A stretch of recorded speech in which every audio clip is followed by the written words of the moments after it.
તો આ તરફ હવે સમાચારમાં આગળ વધી મહત્વના સમાચારના બિલીમોરા અમલસાડ પુલમાં પડ્યું ગાબડું. બિલીમોરા અમલસાડ પુલમાં ગાબડું પડ્યા હોવાના સમાચાર મળી રહ્યા છે. અંબિકા નદીના પુલ પર વાહન વ્યવહાર તાત્કાલિક બંધ. અંબિકા નદી પર પુલ પર વાહન વ્યવહાર તાત્કાલિક બંધ કરવામાં આવ્યો છે. પુલમાં ગાબડા બાદ તંત્ર દોડતું થયું. પુલમાં ગાબડા પડ્યા બાદ તંત્ર દોડતું થયું છે. પોલીસ અધિકારીઓ સ્થળ પર સ્થિતિનું નિરીક્ષણ કરવા પહોંચ્યા. પોલીસ અધિકારીઓ સ્થળ પર સ્થિતિનું નિરીક્ષણ કરવા પહોંચ્યા. વાહન ચાલકોને વૈકલ્પિક માર્ગ અપનાવવા અપીલ કરી છે. વૈકલ્પિક માર્ગ અપનાવવા વાહન ચાલકોને અપીલ કરવામાં આવી છે.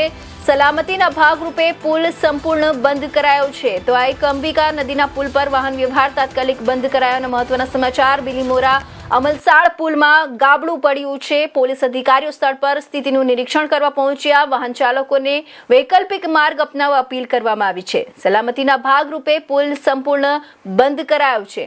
તો આ તરફ તમને સૌથી મહત્વના સમાચાર જણાવીએ. નવસારી જિલ્લામાં જે બિલીમોરા અને અમલસાડને જોડતા અંબિકા નદી પર જે આવેલા મહત્વના પુલમાં અચાનક ગાબડું પડતા તંત્રમાં દોડધામ મચી ગઈ છે.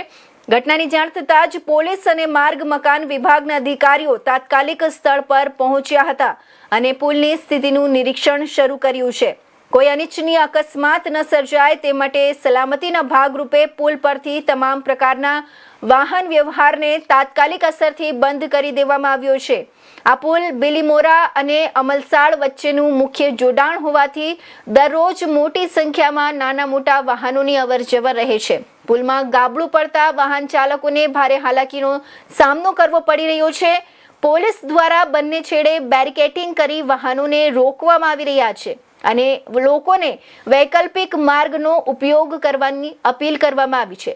માર્ગ મકાન વિભાગના અધિકારીઓ પુલને થયેલા નુકસાનનું ટેકનિકલ મૂલ્યાંકન કરી રહ્યા છે. પુલની મજબૂતી અને સલામતી અંગેનો અહેવાલ મળ્યા બાદ જ તેને ફરી વાહન વ્યવહાર માટે ખુલ્લો મૂકવામાં આવશે. હાલ તંત્ર દ્વારા સતત પરિસ્થિતિ પર નજર રાખવામાં આવી રહી છે અને લોકોને અનાવશ્યક રીતે પુલ તરફ ન જવાની અપીલ કરવામાં આવી છે.